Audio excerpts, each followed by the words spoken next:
엄마, 도대체 왜 이러세요? 우리가 이렇게까지 했는데 집에서 나가라니 가족 맞아요?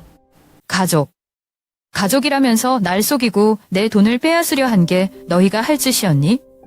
남편을 잃은 뒤 평범한 일상이 전부였던 저에게 아들과 며느리는 새로운 희망이었습니다. 하지만 시간이 흐르며 모든 것이 변하기 시작했죠. 제 이야기를 들어보실래요? 나는 김선희, 65세입니다. 남편을 잃은 지 벌써 10년이 넘었지만 여전히 매일 그리운 마음으로 살아가고 있습니다. 우리 가족은 부산의 오래된 아파트 단지에 살았고 남편이 살아있을 때도 큰 부자는 아니었지만 단란한 가족 덕분에 행복했어요. 남편과 함께 길러낸 유일한 아들, 이준혁은 제 자랑이었죠. 그는 어릴 때부터 책임감 있고 착한 아이로 학업도 열심히 하고 항상 제 기대를 넘어서는 아이였습니다. 준혁이가 직장에서 성공적으로 성장해가면서 저는 속으로 얼마나 뿌듯했는지 모릅니다. 그는 현재 유망한 회사에서 부장으로 승진했고 몇 년 전 사랑스러운 아내 최민지와 결혼했습니다. 민지는 첫인상부터 차분하고 예의 바른 모습으로 제 마음을 사로잡았어요. 손재주도 좋고 살림에도 능숙해서 제가 항상 부족하다고 느꼈던 부분을 보완해주는 사람이라고 생각했습니다. 그러던 어느 날 준혁이가 제게 엄마, 우리랑 같이 살면 좋겠어요. 나이 드시면서 혼자 계시는 게 걱정돼요 라고 말했을 때 저는 그 말이 얼마나 기쁘고 고마웠는지 모릅니다. 사실 혼자 지내는 시간이 길어지면서 고독감이 점점 더 깊어졌거든요. 가끔은 남편 사진을 보며 이야기하곤 했어요. 당신은 떠나고 우리 준혁이가 참 잘하고 있어요. 민지랑도 잘 살고 있고요. 그럴 때마다 마음이 따뜻해지면서도 한편으로는 외로움이 밀려왔습니다.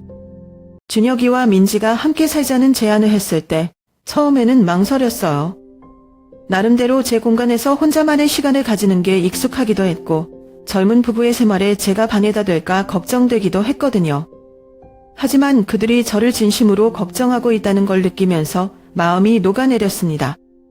특히 민지가 어머님, 제가 부족하지만 잘 모시고 싶어요. 같이 지내면 서로 의지하면서 더 행복할 거예요 라고 말할 때 그 따뜻한 눈빛에 저도 모르게 고개를 끄덕였죠. 그렇게 해서 저는 이사 준비를 시작하게 됐습니다.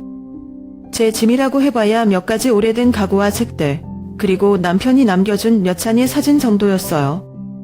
아파트에서 나가며 이웃들과 작별 인사를 할 때 모두가 아드님과 함께 사신다니 정말 다행이에요 라고 말해주셨어요. 저도 그런 기대감으로 설렘과 약간의 긴장감을 안고 새로운 시작을 준비했죠. 이사를 한 첫날 준혁이와 민지가 저를 따뜻하게 맞아주었습니다. 민지가 손수 준비한 저녁 식사는 정말 감동적이었어요.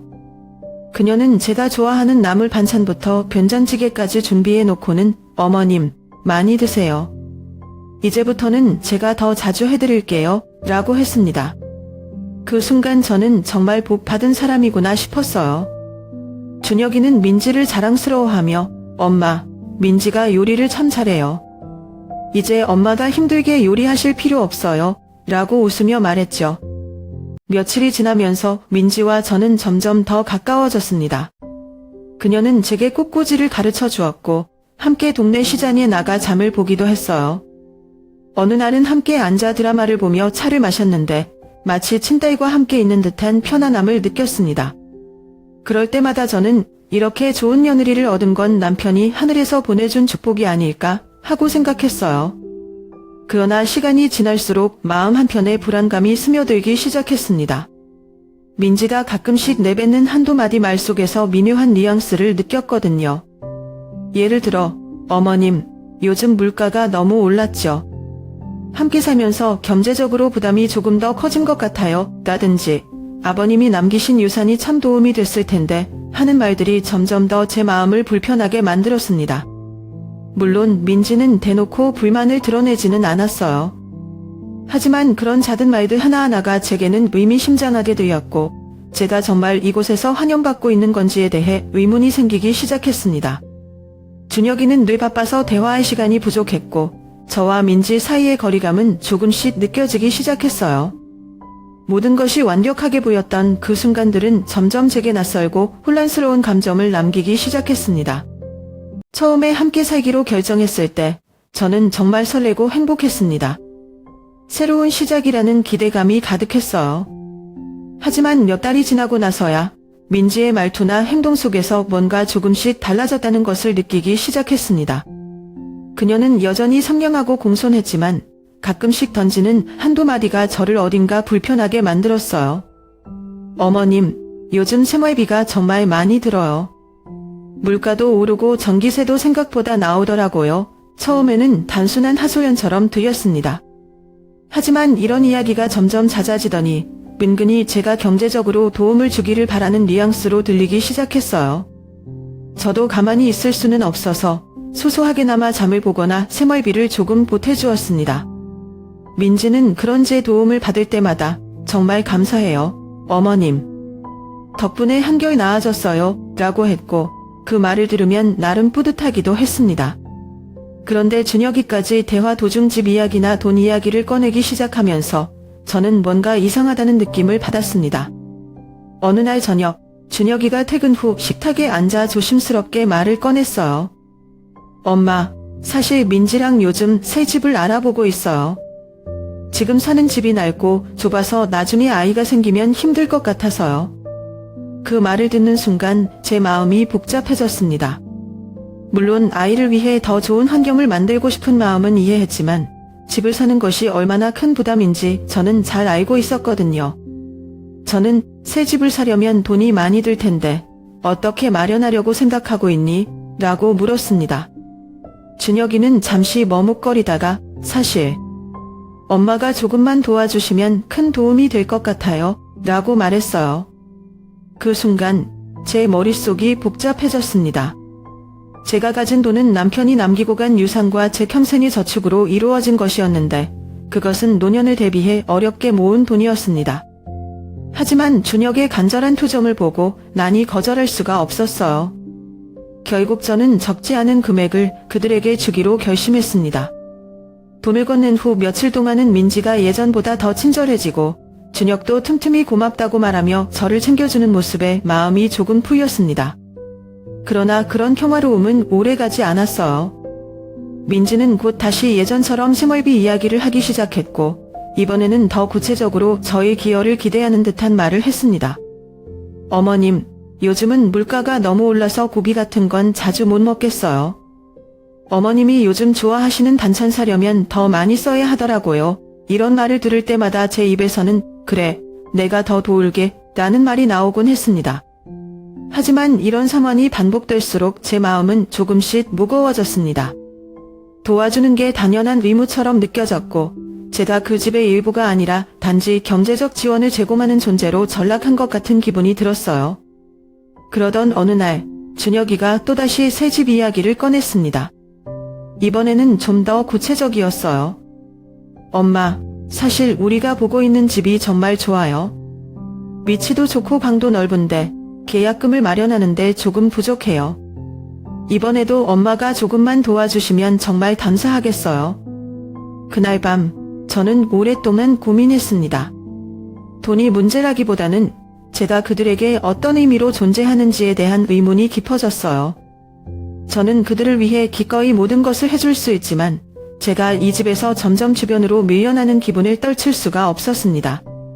제 의견은 점점 더 덜 중요해졌고 그들 사이의 대화에서 제 존재감이 사라지고 있다는 걸 느끼기 시작했습니다. 민지는 여전히 미소 지으며 저를 대했지만 그 미소 뒤에는 어딘가 계산적인 느낌이 묻어 있었습니다. 준혁이와 민지의 대화 속에서 저는 더 이상 어머니가 아닌 그저 경제적인 도움을 줄 수 있는 누군가로 느껴지기 시작했어요. 시간이 지날수록 저는 스스로에게 묻기 시작했습니다. 내가 여기에 있는 게 정말 맞는 걸까? 이 집은 정말 내 자리를 허락하는 곳일까?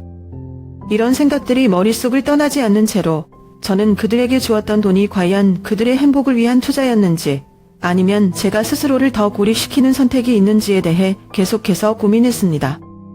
어느 날 민지가 외출한 사이 저는 평소처럼 집안 청소를 하고 있었습니다.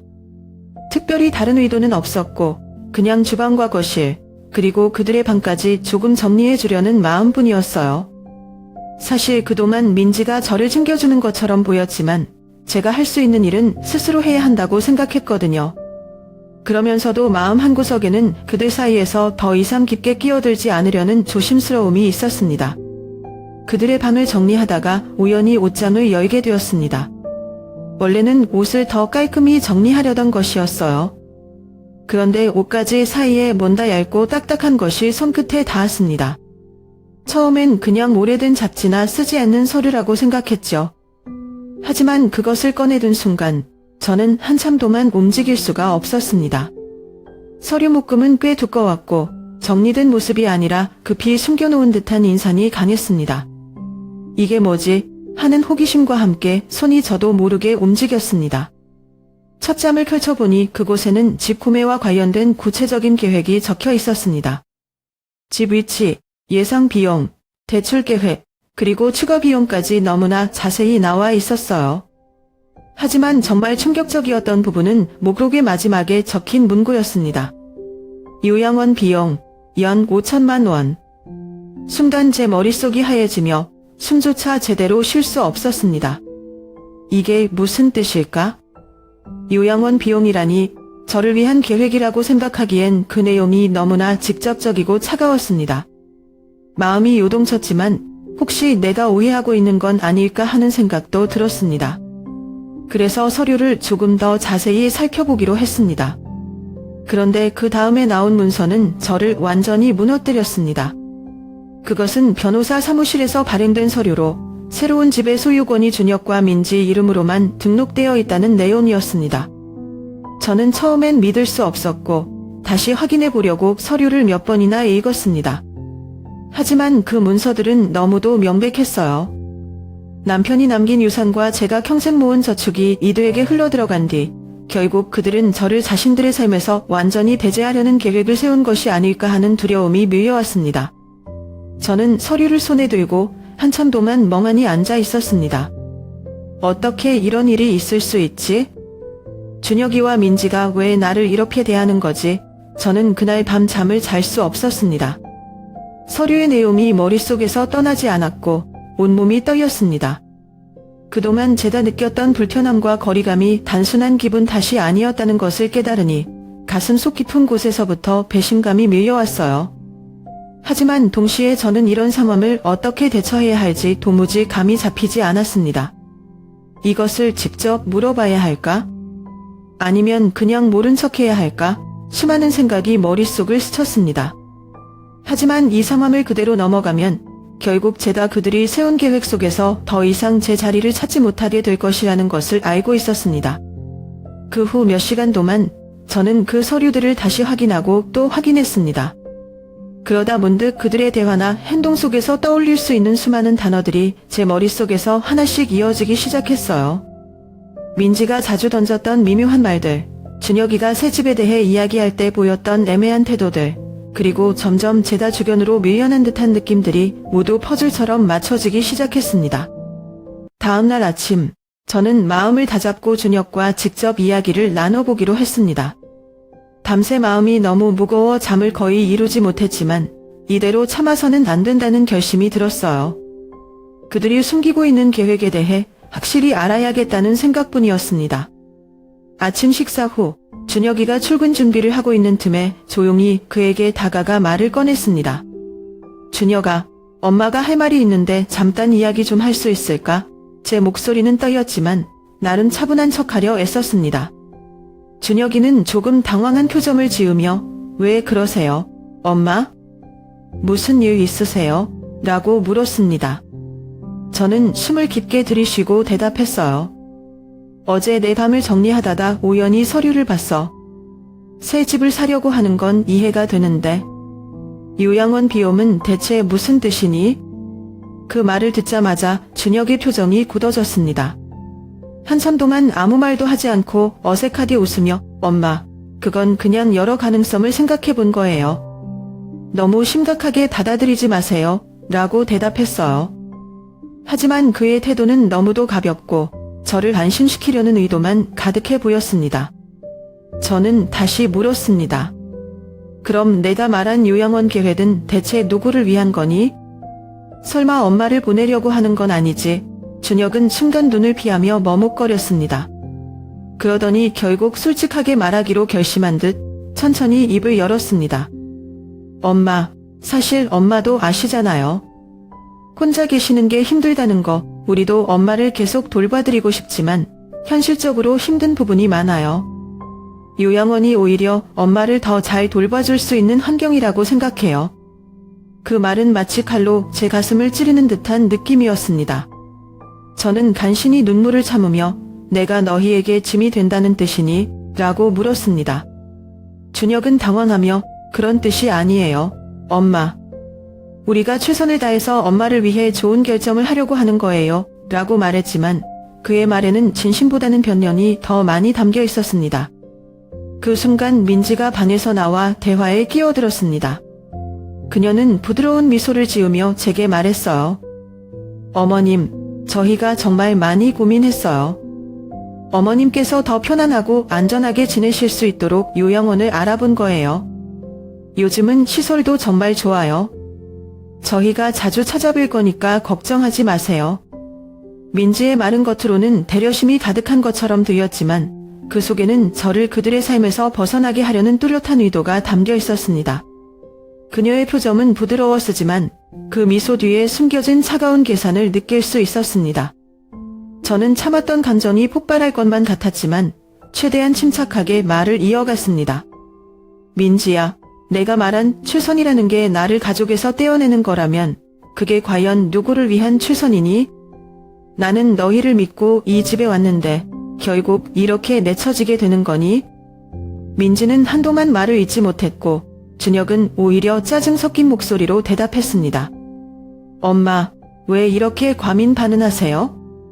저희가 엄마를 버리려는 게 아니에요.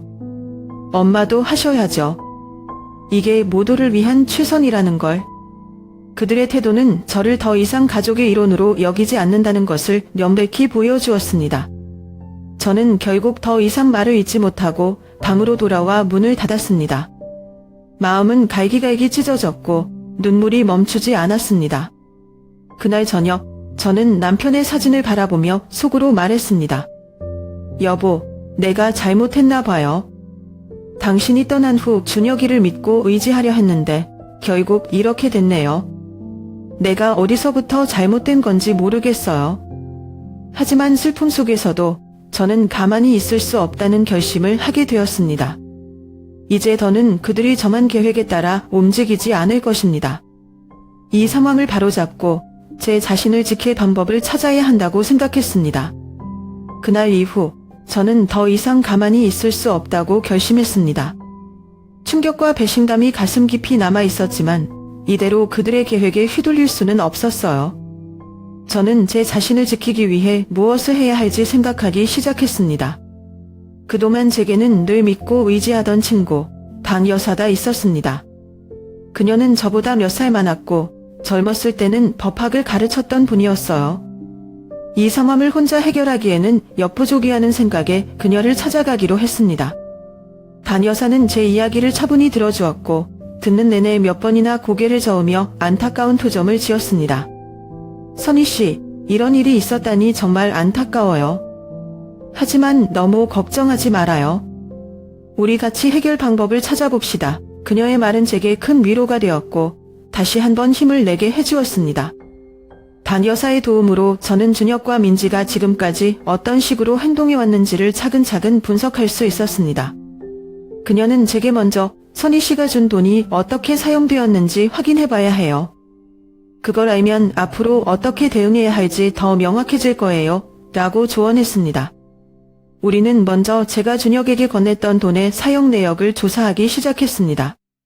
제가 남긴 기록들과 반 여사의 지식을 활용해 여러 가지 문서를 검토했는데 충격적인 사실이 드러났습니다. 제가 평생 모은 저축은 이미 그들의 새집 계약금으로 쓰였고 집은 민지의 단독 명의로 되어 있었습니다. 이 사실을 알게 된 순간 저는 분노와 슬픔에 휩싸였습니다. 준혁이와 민지가 단지 더 나은 삶을 위해 돈을 요청한 것이 아니라 처음부터 저를 재정적인 도구로 이용하고 있었다는 생각이 들었습니다. 반 여사는 이건 단순한 가족 문제를 넘어서 법적인 문제로까지 이어질 수 있어요. 선희 씨가 원하는 방향에 따라 대응 방법을 준비해야 해요. 라고 말했습니다. 또한 우리는 민지와 준혁이 그 집을 구매하면서 큰 대출을 받았다는 사실도 알게 되었습니다. 그들은 이미 경제적으로 매우 불안정한 상황에 놓여 있었고 제가 그 집에 계속 머무르는 것이 그들에게 더 큰 부담으로 다가왔던 것 같습니다.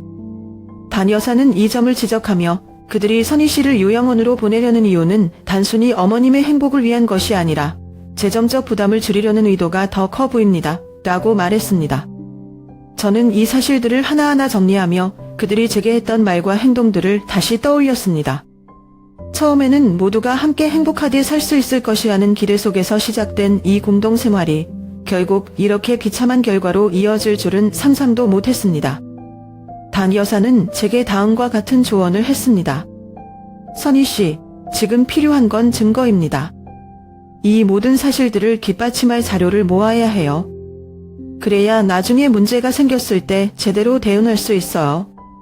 그리고 필요하다면 법적인 조치를 취하는 것도 고려해야 합니다.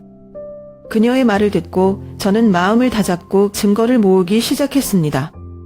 서류의 복사본을 만들고 그동안 있었던 대화와 사건들을 하나하나 기록했습니다. 민지와 준혁이 집 문제와 요양원에 대해 했던 말들, 그리고 그들의 태도까지 모두 빠짐없이 적어두었습니다. 이 과정은 쉽지 않았지만 제 자신을 지키기 위해 반드시 해야 할 일이라고 생각했습니다. 단 여사는 제 곁에서 늘 힘이 되어 주었고 선희 씨는 혼자가 아니에요. 우리가 함께 해결해 나갈 수 있을 거예요. 라며 제게 용기를 북돋아 주었습니다. 저는 더 이상 과거의 상처와 배신감에 얽매여 있지 않기로 했습니다. 대신 이 상황을 이겨내고 제 삶을 다시 찾아오기 위해 무엇이든 할 준비가 되어 있었습니다. 그날 이후 저는 매일 조금씩 변화하기 시작했습니다. 더 이상 피해자가 아니라 제 삶의 주인이 되기로 결심했으니까요. 모든 사실을 알고 난 후 저는 큰 결심을 했습니다. 그들의 계획에 맞서기 위해서는 지금은 일단 그들의 의도에 동의하는 척해야 했습니다.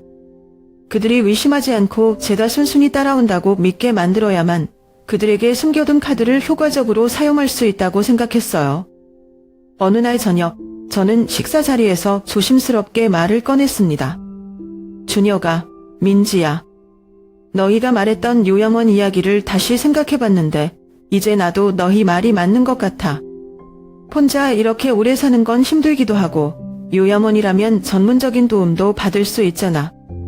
그래서 나도 동의하기로 했어. 제 말을 듣자 민지는 잠시 놀란 듯 했지만 곧 미소를 지으며 어머님, 정말 잘 생각하셨어요. 저희도 그게 어머님께 더 좋은 선택일 거라고 생각했어요. 라고 말했습니다. 준혁 역시 안도의 표정을 지으며 엄마, 그렇게 결정해 주셔서 고마워요. 저희가 최대한 좋은 곳으로 알아볼게요. 라고 했습니다. 하지만 저는 이미 그들보다 한 달 앞서 있었어요. 그들이 제게 어떤 요양원을 추천해 줄지 기다리지 않고 제가 직접 선택한 것처럼 보이도록 행동했습니다. 며칠 후 저는 그들에게 말했어요. 나도 요양원 몇 군데 알아봤는데 여기 괜찮아 보이더라. 시설도 좋고 직원들도 친절하대. 내가 여기로 가면 좋을 것 같아. 그들에게 보여준 요양원은 실제로 꽤 고급스러운 곳이었지만 제게 중요한 것은 그들이 저를 안심하고 믿게 만드는 것이었습니다. 민지는 제 선택에 기쁘다는 듯 고개를 끄덕이며 어머님, 정말 잘 고르셨어요.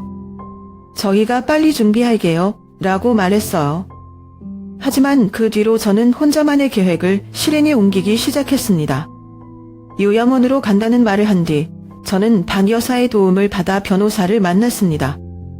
이 집은 원래 제 이름으로 등록되어 있었고 준혁과 민지가 몰래 어떤 식으로든 집의 소유권을 자신들 앞으로 옮기려는 의도가 있다는 것을 이미 알고 있었어요.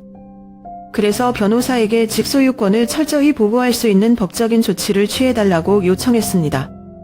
변호사는 제 요청을 들은 후 차근차근 상황을 정리해 주었고 저는 안심이 들면서도 동시에 복잡한 감정에 휩싸였습니다. 어머님, 다행히 집은 여전히 어머님 명의로 되어 있으니 소유권에 문제가 생기지 않도록 빠르게 조치를 취하겠습니다. 앞으로는 이런 상황이 발생하지 않도록 더욱 주의하셔야 합니다. 변호사의 말에 저는 고개를 끄덕이며 앞으로 무엇을 해야 할지 더욱 분명히 깨달았습니다. 그렇게 저는 그들이 전혀 눈치채지 못하도록 모든 준비를 마쳤습니다.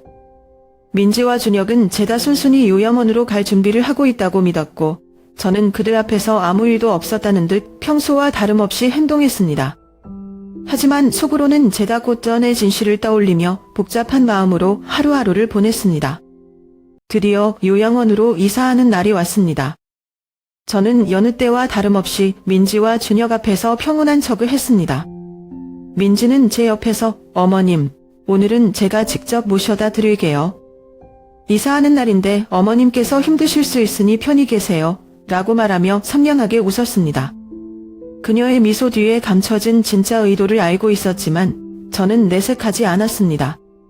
차에 타고 이동하는 동안 차 안은 어색할 정도로 조용했습니다. 민지는 계속해서 운전만 하며 말을 아꼈고 저는 그녀가 불편해하는 기색을 느낄 수 있었습니다. 그런 분위기 속에서 저는 천천히 말을 꺼냈습니다.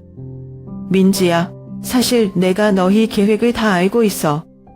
그 말이 끝나자마자 민지의 손이 순간적으로 핸들을 꽉 잡는 게 느껴졌습니다. 그녀는 애써 침착한 척하며 어머님, 무슨 말씀을 하시는 거예요? 제가 무슨 계획을 세웠다는 건가요? 라고 물었습니다.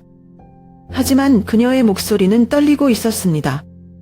저는 차분하게 말을 이었습니다. 내가 숨겨둔 서류들을 봤어. 요양원 비용을 포함한 새 집 계획, 그리고 집을 너희 이름으로 바꾸려던 것까지. 내가 다 알고 있다는 걸 말해주고 싶었어. 그 말을 듣고 민지는 순간 아무 말도 하지 못했습니다. 몇 초간의 침묵 후 그녀는 떨리는 목소리로 어머님, 그건 다 오해세요. 저희가 어머님을 위한 최선의 선택을 고민한 것뿐이에요. 라고 변명하기 시작했습니다. 하지만 저는 흔들리지 않았습니다. 너희가 나를 가족에서 떼어내려고 했다는 걸 난 충분히 이해하고 있어. 하지만 너희 계획은 실패할 거야. 이 집은 여전히 내 이름으로 되어 있고 너희가 계속 이런 식으로 나온다면 나는 법적으로 대응할 수밖에 없어. 민지는 점점 더 불안해 보였고 결국 차를 길가에 세웠습니다. 그녀는 급히 핸드백에서 휴대전화를 꺼내 준혁에게 전화를 걸려고 했습니다.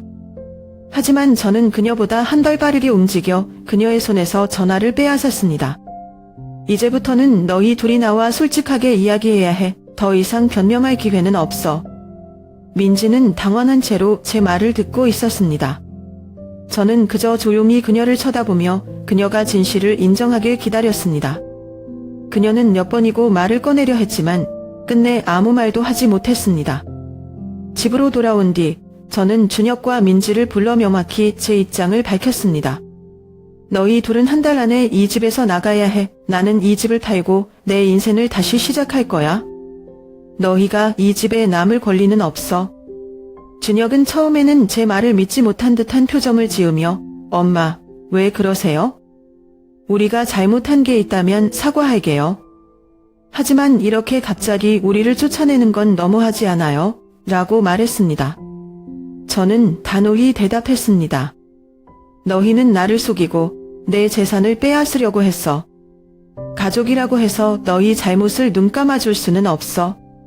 내가 너무 오래 참아왔고 이제는 내 삶을 위해 결정을 내려야 할 때야. 민지는 골먹이며 어머님, 저희가 정말 잘못했어요. 한 번만 더 기회를 주세요. 다시는 이런 일이 없도록 하겠습니다. 라고 말했지만 저는 더 이상 그들의 말을 믿지 않았습니다. 그날 이후 저는 그들에게 한 달의 시간을 주었고 그들은 조용히 집을 떠났습니다. 집안은 다시 고요해졌지만 그 고요 속에서 저는 오랜만에 평온함을 느낄 수 있었습니다. 제 인생을 다시 시작할 준비가 된 지금 저는 더 이상 과거에 얽매이지 않기로 결심했습니다. 준혁은 제가 집을 떠나라고 말했을 때 그가 이전에 보였던 차분함과는 완전히 다른 모습을 드러냈습니다. 그의 얼굴은 분노로 일그러졌고 그는 갑자기 소리를 질렀습니다. 엄마, 이렇게 하시면 안 돼요. 이 집은 우리 집이에요. 우리가 얼마나 노력했는데 이렇게 쫓아내실 수 있나요? 그의 말에 순간 당황스러웠지만 저는 최대한 침착함을 유지하려 애썼습니다. 그동안의 상처와 배신감을 떠올리며 저는 단호하게 대답했습니다. 이 집은 내 집이 아니야. 이 집은 내 이름으로 되어 있고 내가 평생 모은 돈으로 산 집이야. 내가 어떻게 하든 그건 내 권리야. 하지만 너희가 나를 내쫓으려 했던 건 절대 용납할 수 없어. 민지는 옆에서 준혁을 진정시키려 애썼지만 준혁은 이미 감정을 억누르지 못한 상태였습니다. 그는 계속해서 엄마, 우리가 얼마나 힘들게 살아왔는지 아세요? 이렇게 하면 우리한테 너무 불공평해요. 엄마도 우리를 조금만 이해해 주시면 안 돼요? 라고 말하며 제 결정을 번복시키려 했습니다. 하지만 저는 이미 마음을 굳혔습니다. 준혁아, 내가 너희를 이해하지 않은 게 아니야. 내가 너희를 돕기 위해 얼마나 많은 걸 희생했는지 생각해봐. 그런데 너희는 내 등을 돌려 나를 내쫓으려고 했어. 이게 가족이 할 짓이니? 그 말을 하면서도 제 가슴 한편은 아팠습니다. 하지만 그들의 행동을 용서한다면 앞으로도 계속 저를 이용하려 들 것이라는 걸 알았기에 이번에는 단호히 맞설 수밖에 없었습니다. 저는 이어서 말했습니다. 만약 너희가 이 집에서 나가지 않으면 나는 법적인 조치를 취할 거야. 변호사를 이미 만나봤고 너희가 내 돈을 어떻게 사용했는지 모두 알고 있어. 법적으로 이 문제를 해결하면 너희에게 더 큰 문제가 될 수도 있어.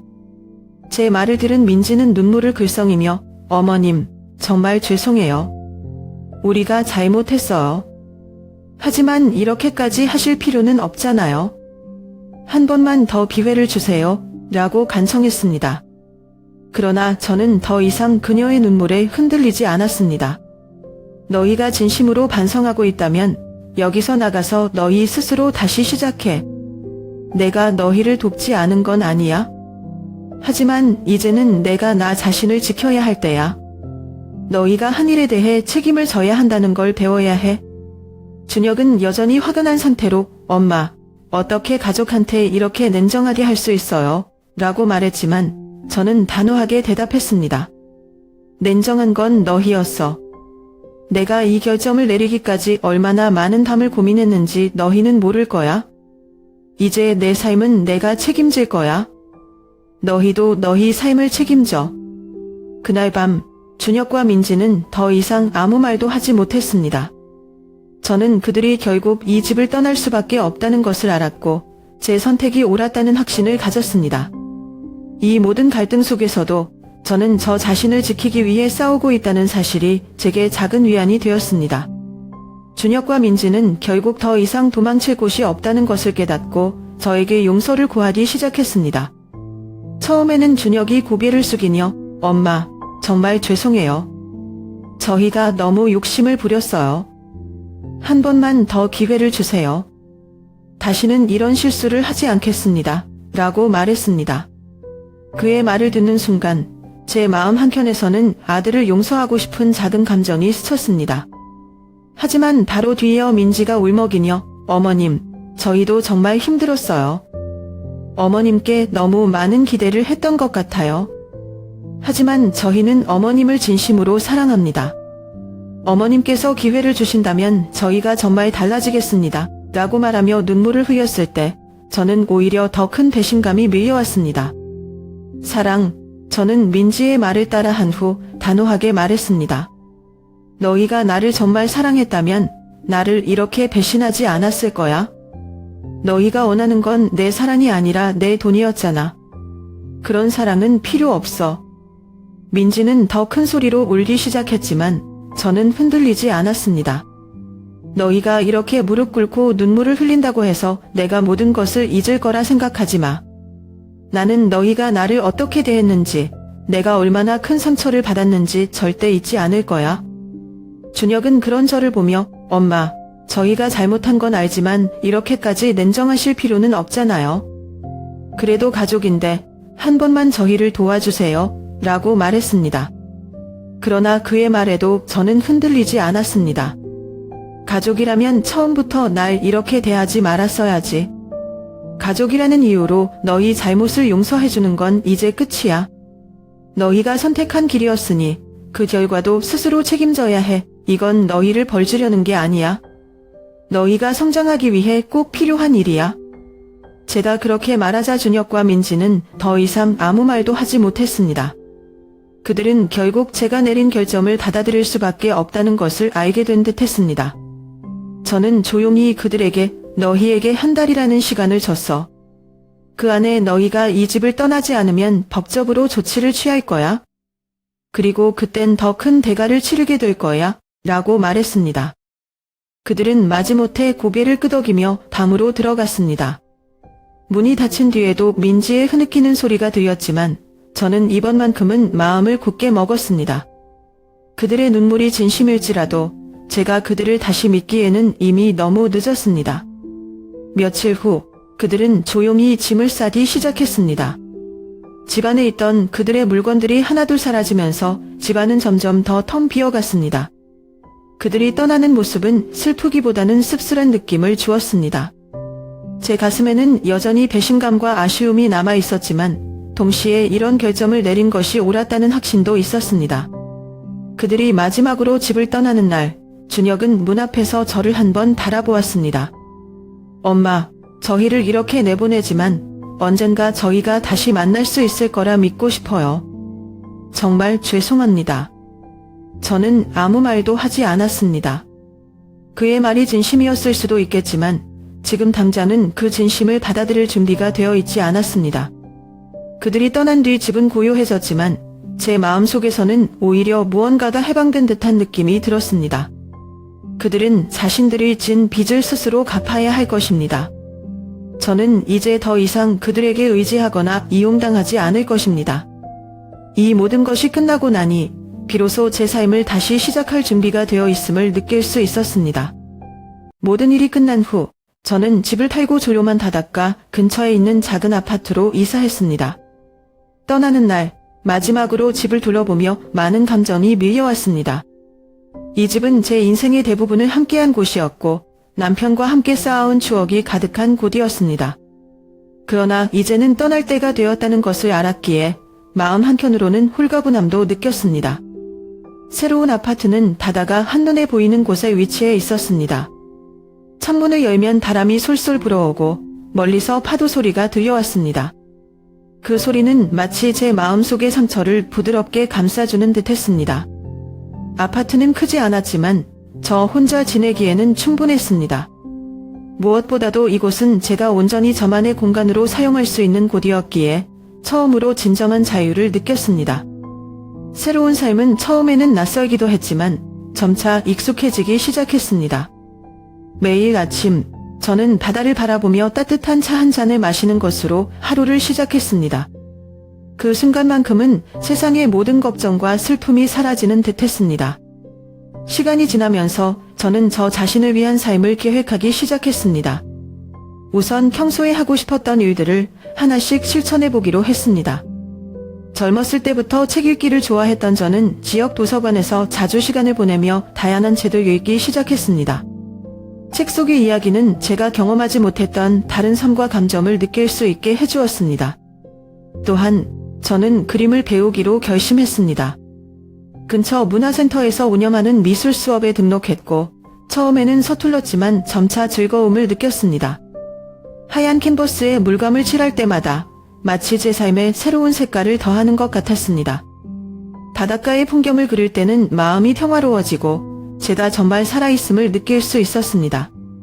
그리고 저는 지역의 노인 모임에도 참여하기 시작했습니다.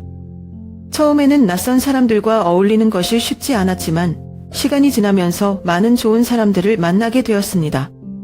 그들과 함께 산책을 하거나 요리를 배우고 때로는 작은 파티를 열며 웃고 이야기하는 시간은 제게 큰 행복을 주었습니다.